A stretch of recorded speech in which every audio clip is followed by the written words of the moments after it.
네, 오늘 본문 말씀 본문은 이제 15절부터 35절 말씀까지가 원래 본문 범위입니다.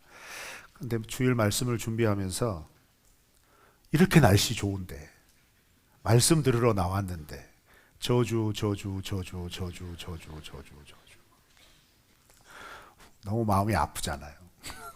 그래서 한 번이라도 저주라는 말을 적게 들으시도록 15절부터 19절까지만 잡았습니다. 그런데 이 저주에 관한 하나님의 선포는 28장 마지막 절까지 이어집니다. 68절까지 이어지죠. 그래서 이제 오늘 내일 이렇게 묵상해야 할 본문들이 상당히 마음이 무겁고요. 무엇보다 좀 두려움을 느끼게 하는 그런 본문입니다. 그런데 곰곰이 읽어보면 그런 것 같아요. 우리가 하나님의 말씀을 따라 살아가는 삶을 살았을 때에는 1절 말씀부터 14절 말씀까지 하나님께서 약속하신 대로 복을 주십니다. 믿으십니까? 하나님은 우리에게 복 주시는 하나님이십니다. 그런데 그 복은 어떤 복일까요? 우리의 일상을 충분히 누리도록 베푸시는 복입니다. 그런데 문제는 하나님의 말씀을 불순종했을 때는 이 복이 그대로 저주로 바뀌어요. 그 말은 무슨 말이냐면 우리의 일상이 무너지는 심판을 받는다는 겁니다. 그래서 이 말씀을 준비할 때 상당히 마음이 무거웠습니다. 왜냐하면 지금 우리는 우리의 삶뿐만 아니라 우리나라 그리고 이 지구상에 일상이 무너져 있어요. 그렇죠. 비상적인 상황이 빨리 끝나겠지라고 생각했지만 이 상황이 지금 지속되고 있거든요. 이런 상황 속에서 하나님께서 주시는 이런 말씀이 우리가 다시 하나님을 온전히 바라볼 수 있도록 하는 계기의 말씀이 되시기를 축원합니다. 물론 들을 때는 굉장히 거북스러우실 거예요. 그리고 여러분 이제 저를 어느 정도 좀 파악하셨죠? 제가 얘기할 때는 조금 이렇게 좀 주저하지 않고 얘기를 하는 편입니다. 그래서 조금 이 저주에 관한 말씀을 분명하게 선포할 때는 우리가 하나님께서 그만큼 불순종에 대해서 단호하게 다루시는구나 이렇게 받아들일 수 있기를 바랍니다. 그러나 우리가 또 한 번 바라봐야 될 건 뭐냐면 하나님이 한편으로 너무 자상하신 거예요. 그렇죠? 저주받을 거야 이 말 한마디면 끝나거든요. 그러면 이 모든 저주의 영역들이 우리가 살아가는 날 동안 나름대로 하나님께서 깨닫게 해줄 수도 있겠지만 15절 말씀부터 68절 말씀은요 15절부터 19절에 있는 말씀을 기본으로 해서 그리고 20절부터 68절 말씀은 여기에 나와 있는 저주의 그 내용이 더 구체적이 되고 더 참혹하게 되고 더 단호하게 이루어지는 것들을 확대하게 설명을 하고 있습니다. 확대하면서. 그러니까 15절부터 19절 말씀의 저주만 우리가 바라보아도 하나님의 말씀에 불순종하면 우리의 삶이 이처럼 무너지는구나 단박에 알 수 있어요. 그런데 하나님은 여기에서 멈추지 않고 더 확실하게, 더 자세하게, 더 참혹하게, 더 구체적으로 말씀해 주시면서 한 가지 바라시는 거예요. 그러니까 제발 이 저주를 따라가지 마라 라는 겁니다. 자, 우리 15절 말씀을 우리 한번 다 같이 읽어볼까요? 시작. 네가 만일 내 하나님 여호와의 말씀을 순종하지 아니하여 내가 오늘 내게 명령하는 그의 모든 명령과 규례를 지켜 행하지 아니하면 이 모든 저주가 내게 임하며 내게 이를 것이니. 자, 여기 말씀에서 제일 마지막 부분 이 모든 저주는 16절 말씀부터 68절 말씀의 저주입니다. 그런데 그 저주가 임하는데 어떻게 임합니까?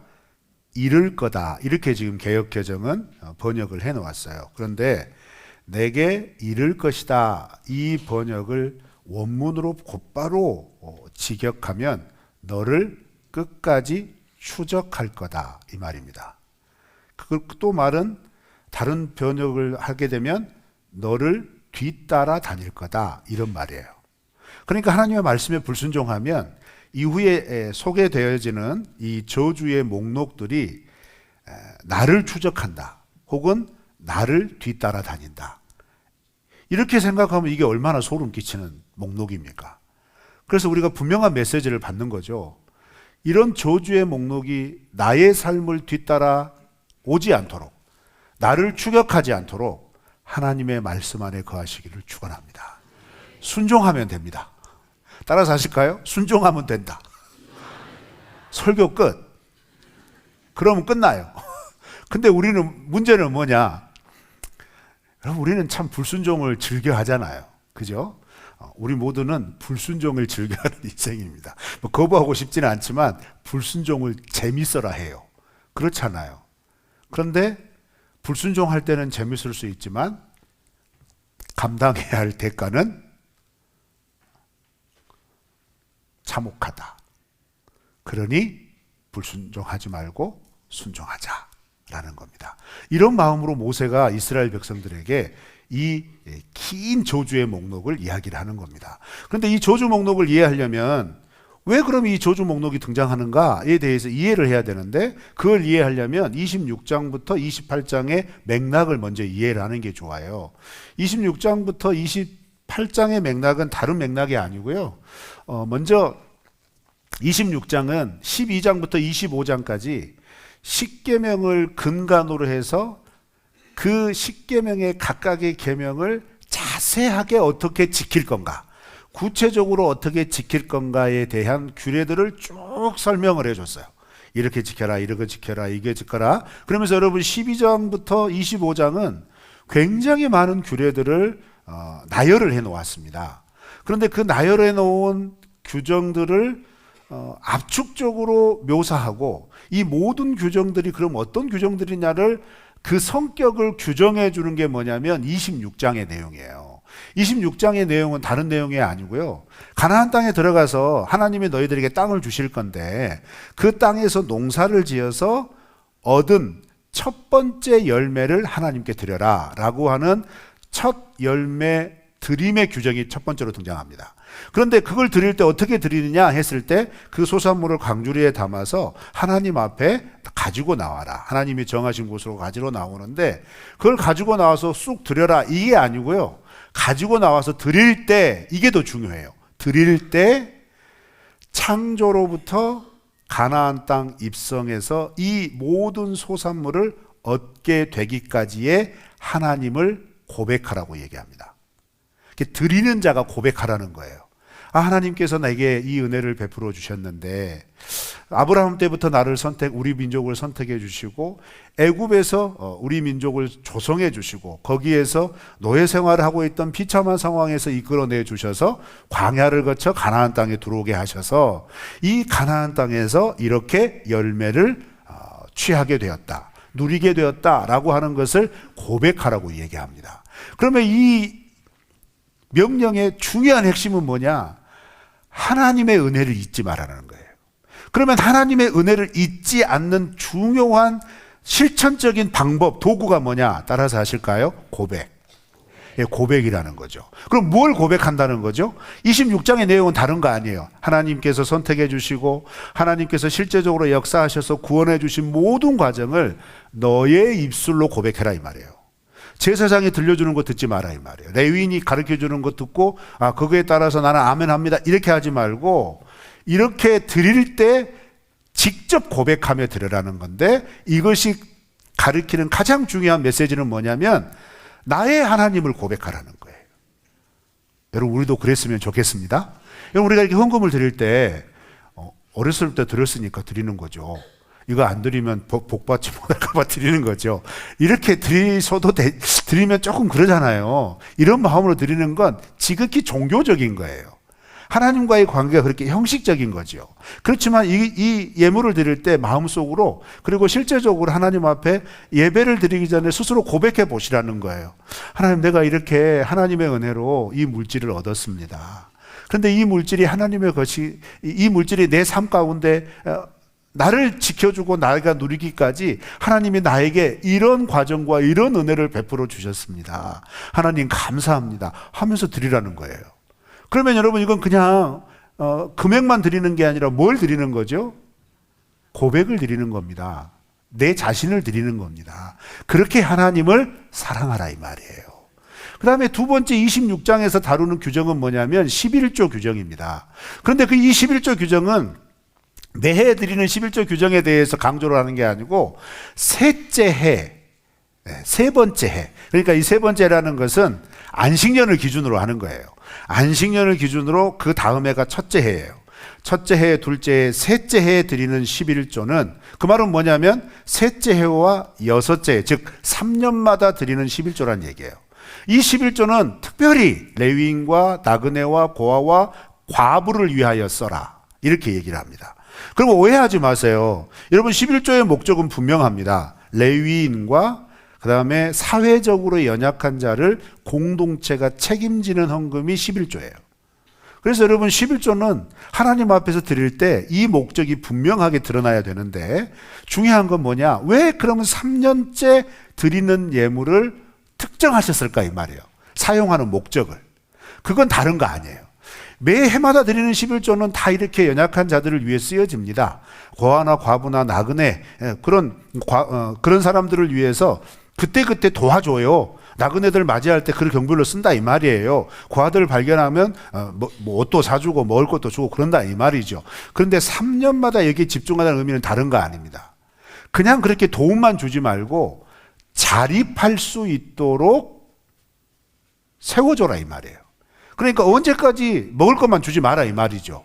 스스로 일으킬 수 있도록 삶의 기반을 닦아줘라 이 말이에요. 그래서 집중적으로 세워줘라, 투입해줘라 이런 의미가 되는 겁니다. 그러면 여러분 이 규정에 담긴 중요한 의미가 뭐겠어요? 이웃사랑입니다. 그렇죠. 이웃사랑이라는 거예요. 그러면 26장의 메시지는 분명하게 압축이 되죠. 하나님 사랑과 이웃사랑을 가나안 땅에 들어가면 이렇게 실천하여라 라고 얘기를 하는 겁니다.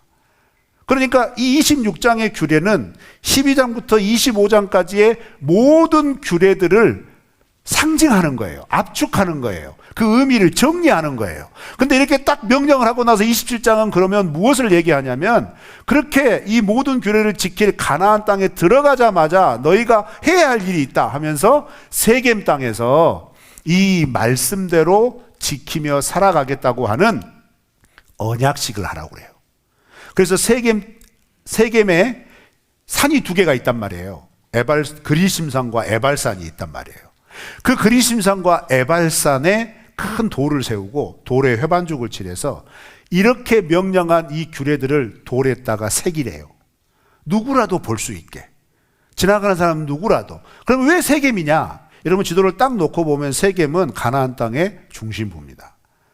이 중심부란 말의 의미는 뭐냐면 모든 길은 세겜으로 통해요. 육로로 위아래를 움직이려고 하고 좌우를 움직이려고 할 때 딱 그 지점이 세겜이고 창세기에 보면 아브라함이 가나안 땅에 들어와서 가장 먼저 정착한 땅이 세겜입니다. 그러니까 이스라엘 사람들이 서로 소통을 하고 이렇게 돌아다닐 때 세겜 땅을 거쳐서 갈 수밖에 없는데 그 길이 어디를 통과하느냐? 에발산과 그리심산 사이를 통과를 해요. 그러니까 맑은 왕래를 할 때 이 산 위에 세워진 돌에 새겨진 말씀을 보고 기억하라는 얘기예요. 즉 말씀을 기억하고 그 말씀을 따라 순종하여라. 그런데 단순히 돌만 세우고 말씀만 기록해놔라 이게 아니라 이걸 순종하면 하나님이 축복을, 이것을 불순종하면 하나님이 저주를 내리신다는 것을 6지파씩 나누어서 이스라엘 백성들을 서로 화답하면서 선포해라 이 말이에요. 그게 27장이에요. 그리고 28장은 그렇게 했다면 그렇게 선포한 대로 가나안 땅에서 살아가야 한다 이 말이에요. 살아갈 때 불순종하면 1절부터 14절까지의 축복이 너희에게 임할 거지만 불순종하면 15절부터 68절까지의 저주가 임할 거다 말하는 겁니다. 여러분 이게 구절수로 본다면 축복보다 저주에 관한 구절이 4배가 많습니다. 뭘 의미하는지 아시겠어요? 이것을 조금 재미있게 표현하자면 이렇게 표현할 수도 있죠. 예수님께서 하나님 나라 백성, 구원받은 하나님 나라 백성이 그 걸음을 걸어가는 그 모양을 설명을 하실 때, 그 모습을 설명하실 때 하나님 나라 백성은 좁은 길로 걸어가라 이렇게 말씀하셨죠. 그렇죠? 많은 사람이 왕래하지 않는 거라는 얘기예요. 분량으로 보았을 때 우리가 그렇게도 재밌게 생각할 수 있어요. 우리가 하나님 나라 백성으로 살아가는 것은 결국 하나님 나라 백성답게 정체성을 지키며 하나님 사랑, 이웃 사랑의 말씀을 순종하며 살아가는 걸음인데, 이걸 순종하며 축복을 받는 걸음을 걷는 사람은 극히 적다는 거예요. 그런데 이거 불순종하고 자기 마음대로 자기가 원하는 대로 살아가는 걸음은 굉장히 많다는 거죠. 그래서 여러분, 저주에 대한 목록은 정말 구체적이고 정말 처참하게 하나님께서 우리에게 말씀해 주십니다. 그래서 우리가 여러분 기억해야 될 게 있어요. 지금 이스라엘 백성들에게 모세가 모압 평지에서 이 말씀을 하지만 이 말씀의 의미는 오늘날 우리에게도 동일한 줄로 믿습니다. 여러분, 우리가 예수님을 믿어서 하나님의 자녀 되었잖아요.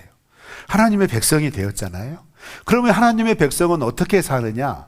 바울은 이렇게 우리에게 말합니다. 로마서 14장 7절 8절 말씀이에요. 다 같이 읽어보실까요? 시작.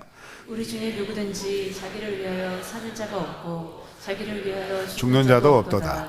우리가 살아도 주를 위하여 살고 죽어도 주를 위하여 죽나니 그러므로 사나 죽으나 우리가 주의 것이로다. 아멘. 여러분, 우리가 이런 그리스도인의 삶을 살아가시기를 축원합니다. 사나 죽으나 주님의 뜻대로 주님의 것으로 살아가는 것이 우리의 정체성이라는 거죠. 그런데 이런 정체성을 지키기 위해 순종을 고분분투하는 성도들에게는 하나님이 함께 하셔서 그 삶을 지키신다는 거예요. 그 삶에 하나님이 약속하신 복락을 누리도록 베풀어 주신다는 거예요. 그런데 이 정체성을 거절하고 구원을 받았음에도 불구하고 하나님의 백성답게 살아가는 것에 대해서 의도적으로 불순종한다? 단호한 하나님의 저주가 추격할 거예요. 여러분의 삶을 따라다닐 겁니다. 그 말씀인 거예요. 그래서 우리는 이 말씀을 생각하면서 특별히 신명기에서 지금 이와 같은 복과 저주의 메시지를 선포하는 백성들에게 신명기를 시작하는 초반 부분에 모세는 당부를 했어요. 어떤 당부를 했냐면 신명기 6장 말씀에 24절 25절 말씀을 한번 읽어봅니다. 시작. 여호와께서 우리에게 이 모든 규례를 지키라 명령하셨으니 이는 우리가 우리 하나님 여호와를 경외하여 항상 복을 누리게 하시기 위함이시며 또 여호와께서 우리를 오늘과 같이 살게 하려 하심이라. 우리가 그 명령하신 대로 이 모든 명령을 우리 하나님 여호와 앞에서 삼가 지키면 그것이 곧 우리의 의로움이니라 할지니라. 아멘. 이렇게 살아가면 하나님이 24절 말씀에서는 여호와께서 우리를 오늘과 같이 살게 하려 하실 것이다, 이렇게 말해요. 여러분, 오늘과 같이 살게 한다는 건 뭘까? 기억하시죠? 우리가 신명기 말씀을 시작하면서 이 신명기 말씀은 당시 가나안 족속 가운데 가장 전성기를 누리고 있었던 아모리 족속의 바산 왕과 시온 왕을 쳐부수고 요단 동편의 땅을 차지한 직후의 모압 평지에서 이 말씀을 듣고 있는 거예요. 그럼 오늘과 같이 살게 하려 합니다 라고 하는 뭐예요? 전쟁에서 승리하게 하신다, 가나안 땅을 이처럼 차지하게 하실 것이다 라고 하는 거예요. 그런데 조건이 붙죠. 그 조건이 뭐예요? 이 모든 규례를 지키라고 명령하셨는데 이 명령을 경외하며 지키면 이 복을 누릴 것이다 라는 겁니다. 여러분, 이 정신은 예수 그리스도로 말미암아 구원 얻은 우리들에게도 변치 않습니다. 구원은 예수님 때문에 받았어요. 그렇지만 그 예수님 때문에 받은 구원으로 얻은 우리의 신분, 하나님의 자녀다운 삶을 살아가는 것은 결국 각자의 선택에 따른 겁니다. 각자의 선택이 순종하며 주의 자녀처럼 살 거냐, 불순종하며 주의 자녀가 되었지만 이전의 죄의 자녀처럼 여전히 살 거냐, 그 선택은 각자가 한다는 거예요. 그리고 그 각자의 선택에 대한 책임은 각자가 지는 겁니다. 그 얘기를 하는 겁니다. 여러분, 예수님께서 공생애 3년 동안 하나님 나라 복음을 증거하시면서 나를 믿고 구원받아라, 이 말씀 주로 하지 않으셨어요. 그 말씀해도 사람들은 따르지 않습니다. 그런데 주로 하셨던 말씀이 뭔지 아세요? 이 신명기의 규례를 다시 가르쳐 주셨어요. 너희가 구원받아서 살아가는 삶은 신명기에서 이미 선포한 대로 이 땅에서 이런 삶을 살아야 한다라는 거예요. 그 대표적인 범위가 여러분이 너무나 잘 알고 있는 산상수훈의 메시지입니다. 그 산상수훈의 메시지의 핵심은 뭐냐면, 그리스도인이, 구원받은 하나님 나라 백성이 이 땅에서 어떻게 살아갈 거냐라는 거예요. 어떻게 살아갈 거냐라고 했을 때 하나님이 명령하신 명령대로 살아가야 한다는 거죠. 그런 명령을 지키며 살아갈 때 하나님은 그 하나님의 명령을 존중하는 자를 존중해 주시겠다는 거예요. 그 삶을 지켜주시겠다는 거예요. 그래서 여러분, 본문 말씀에서 번역된 저주라고 하는 단어는요, 어떤 의미가 있냐면, 직역을 하면 더 낮은 상태, 더 안 좋은 상태로 전락한다, 이런 의미를 가지고 있어요. 그래서 이것을 직역을 하자면 경시한다, 낮춘다, 이렇게 직역을 할 수 있어요. 그러면 이게 무슨 말이겠어요? 하나님이 왜 저주를 내리냔 말이에요. 왜 저주받을 대상으로 보냐 이 말이에요. 하나님의 말씀을 그렇게 경시하고 낮추는 자에게 하나님은 경시하시며 낮추어서 심판하신다는 거예요. 그러니 여러분, 우리가 예수 믿는 것은 어떤 의무를 갖는 거냐면, 우리가 하나님으로부터 받은 구원의 은혜 안에서 하나님이 우리에게 약속하여 주신 하나님의 말씀에 순종하여 그 안에서 누리는 복을 누리며 살아가기를 위해서는 당연하게도, 너무나 당연하게도 하나님의 말씀대로 살아가야 할 순종의 의무가 생기는 겁니다. 여러분, 이렇게 순종하시기를 바랍니다. 그럼 순종하지 않으면 어떤 저주를 받느냐 이 말이에요. 16절부터 19절 말씀이 그 말씀이에요. 들어보시겠습니까? 아니면 여기서 설교를 끝낼까요? 딱 여기까지 들으면 좋잖아요. 여기서부터는 조금 거북스러운 말이 나온단 말이에요. 들으셔야 됩니다. 자, 옆에 계신 분에게 잘 들어보십시다. 네. 뭐 안 들으셔도 뭐 어쩔 수 없죠. 뭐. 그러나 안 들으셔도 저는 선포합니다. 그러니까 잘 들으세요. 먼저 16절 말씀 다 같이 읽어볼까요? 시작. 네가 성읍에서도 저주를 받으며 들에서도 저주를 받을 것이요. 네, 일단 이 본문 16절부터 19절 말씀은 1장 3절부터 6절 말씀을 그대로 옮겨온 겁니다. 거기에서 복자를 저주로 바꾼 거예요. 바로 비교해 보시면 알아요.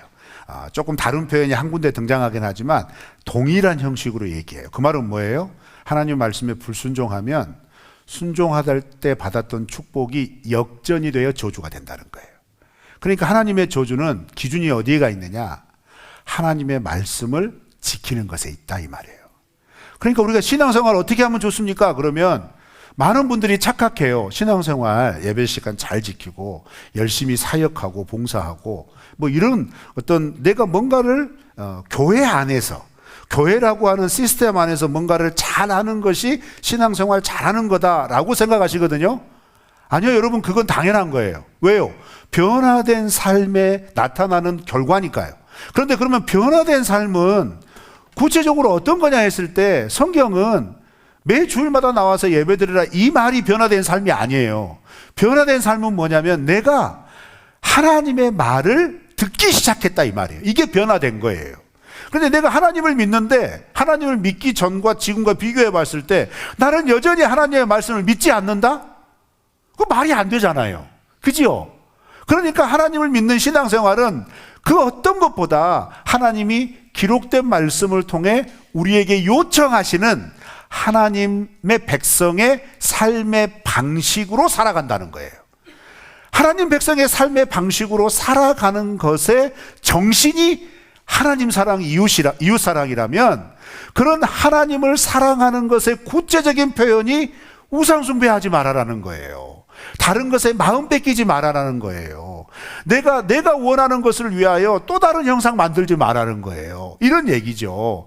그리고 이웃사랑에 대한 구체적인 것들이 십계명의 5계명부터 십계명에 나와 있는 것처럼 이웃을 사랑하는 출발은 가정에서부터 부모를 사랑하는 것, 공경하는 것, 그 다음에 생명을 존중하는 것. 생명을 존중하는 것에서는 살인하지 말라는 것도 있겠지만 관계를 허물어뜨리는 간음과 같은 죄악 저지르지 말라는 것, 탐욕 부리지 말라는 것, 도둑질하지 말라는 것, 이런 것들로 구체적으로 나타난다는 것이죠. 이런 명령들을 그럼 지키지 않았을 때 하나님이 어떻게 반응하시느냐? 가장 첫 번째 16절에서 말하는 것은 성읍에서도 저주받고 들에서도 저주받는다. 저주 안 받는 삶의 영역이 없다는 거예요. 그렇지만 이건 관용적인 표현이라는 것을 우리가 살펴봐야 합니다. 왜냐하면요, 어제 본문 말씀에서 이 복에 대하여 묵상을 나눌 때 이 의미에 대해서 제가 자세히 설명을 해드렸어요. 성읍에서 들에서 복을 받는다는 것은 이런 의미다라고 설명을 드렸는데 그 의미에 정확히 복자에서 저주만 집어넣으시면 돼요. 그러면 성읍에서 저주받는다는 건 뭐냐면 이때 당시의 시대는 성이라고 하는 개념이 어떤 개념이냐면 보호받음, 안전함, 평안함 이런 의미예요. 그러니까 그 성 안에 거한다는 것은 이때 당시의 세계관에서 그 성 안에서 모든 것을 자급자족한다는 거예요. 자급자족하기 위해서는 우리가 살아가는 모든 것들이 공급되어지는 경제활동이 원활하게 이루어져야 한다는 얘기죠. 그러니까 성읍에서 저주받는다? 성읍에서 이루어지는 경제활동이 멈춘다 이 말이에요. 이 시스템이 무너진다라는 것이죠. 이걸 오늘날 우리에게 그대로 받아들이면 이런 것일 수도 있겠죠. 우리가 하나님의 말씀에 불순종하면 우리가 지금 살고 있는 이 시대의 경제 시스템이 흔들릴 수 있다는 거예요. 체계가 흔들리고 해서 내 삶에 어려움을 당할 수 있겠다라는 것이죠. 그러면 우리가 이렇게 생각할 수 있죠. 나는 열심히 하나님 말씀 순종했는데 왜 내가 이런 피해를 받아야 되나? 그럴 수 있어요. 그렇지만 아시죠 여러분, 성경은 좀 더 넓은 의미로 이미 이 모든 세상은 죄의 지배 아래 있다고 얘기합니다. 그러니까 이 죄의 지배 아래 있는 그리스도인들은 우리가 단순 데이터로 얘기했을 때 전 세계 인구의 20% 이하가 하나님을 아는 사람들이에요. 그리고 나머지 80%는 어때요? 하나님 몰라요. 자기 마음대로 사는 거죠. 거기에 기반한 시스템이라는 거예요. 그러다 보니 무너질 수 있다는 거죠. 그래서 하나님은 이런 무너지고 이렇게 어려움을 당하는 것들을 통해서 하나님의 백성들에게 무엇을 주시는 거예요? 그런 하나님을 떠나는 불순종의 길로 너희들 따라가지 말아라 라고 경고를 주시는 거예요. 그래서 그런 상황 가운데서 하나님의 백성들은 이 세상의 경제 방법, 경제 원리를 따라 추구하는 게 아니라 하나님의 말씀을 따라 일상의 삶을 순종하며 나아갔을 때 하나님이 이 세상 속에서도 하나님의 백성을 책임져 주셔서 그의 먹을 것과 입을 것과 쓸 것과 채울 것을 채워주신다는 것이죠. 여러분 믿으십니까? 그런데 그렇게 채워주신 하나님을 내가 무시했다 이 말이에요. 그 무시한 구체적인 행동이 뭐라고요? 하나님의 말씀을 존중하지 않는 거예요. 지키지 않는 거예요. 그러니 하나님께서 어떻게 하신다는 거예요? 그렇게 하나님의 말씀을 무시하고 존중하지 않는 그를 무시하시겠다는 거예요. 그 무시에 먼저 나타나는 건 뭐예요? 내 삶의 가장 안정적인 영역에 불안정함이 일어난다는 거예요. 혹시 지금 이런 불안정함을 경험하고 계신다면 이 불안정함을 해결하기 위해 세상의 방법, 세상의 경험 이런 거 가져오셔서 도움을 받으실 수도 있겠지만 우리의 유일한 구원자 되시는 우리 구주 예수 그리스도를 다시 바라보시기를 축원합니다. 하나님을 붙잡으시기를 축원합니다. 자, 들에서 저주를 받는다는 건 또 어떤 의미냐면 이건요, 이스라엘 백성들에게 땅을 주셨잖아요. 그 땅에서 얻는 소산물에 제한이 생긴다는 거예요. 그런데 여러분 이 16절의 저주는요 17절과 18절과 19절의 저주의 출발이에요. 가장 기본적인 이 땅에서의 수확이 멈추기 시작하면 자 17절 말씀 읽어볼까요? 시작. 또 내 광주리와 떡반죽 그릇이 저주를 받을 것이다. 뭐예요? 땅에 하나님이 저주를 내리시니까 수확이 안 돼요. 이거 수학이 안 된다는 것만 생각하지 마시고 수학이 잘 됐는데 그 다음에 이어지는 개념 가운데 뭐가 있냐면 19절 말씀에 들어와도 나가도 저주받는다. 이거 전쟁을 가리키는 거거든요. 전쟁에서 패하니까 모든 걸 뺏겨버려요. 이웃에 있는 큰 힘 있는 나라가 쳐들어와서 추수기에 추수해 놓은 거 다 뺏어가 버려요. 여러분, 이 이야기가 성경에 나와 있죠? 사사기잖아요. 그죠? 이 저주를 실제적으로 나타내고 보여주는 실제적인 예가 이 사사기 이야기입니다. 그러니까 여러분, 사사기의 이야기를 자세히 한번 읽어보신다면 15절부터 19절 말씀의 저주의 기본적인 형태가 그대로 나타나요. 그게 사사기 이야기예요. 그런데 사사기의 사사시대가 온 이유가 뭡니까? 딱 하나예요. 하나님 말씀에 불순종했기 때문이에요. 하나님을 경외하지 않았기 때문이죠. 그리고 이어지는 18절 말씀에 이렇게 또 얘기하죠. 18절 다 같이 읽까요? 시작. 내 몸의 수생과 내 토지의 소산과 내 소와 양의 새끼가 저주를 받을 것이며. 네, 이거 뭐예요?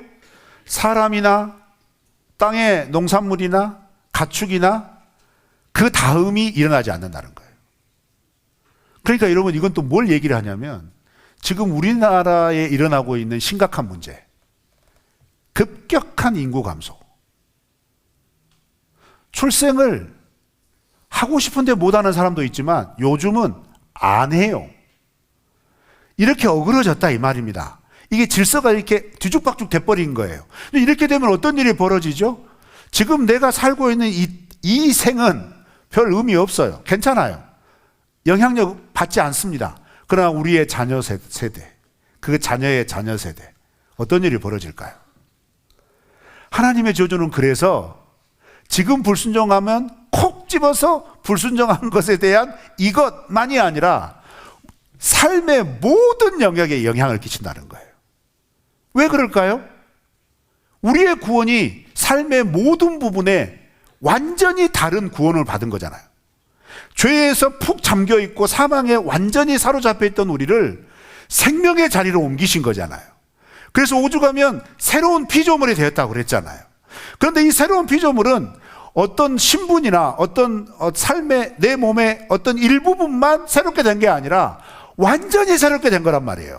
완전히 새롭게 되었는데 이 새롭게 된 존재가 새롭게 해주신 예수 그리스도 하나님의 말씀에 대해서 여전히 받아들이지 않고 순종하지 않는다?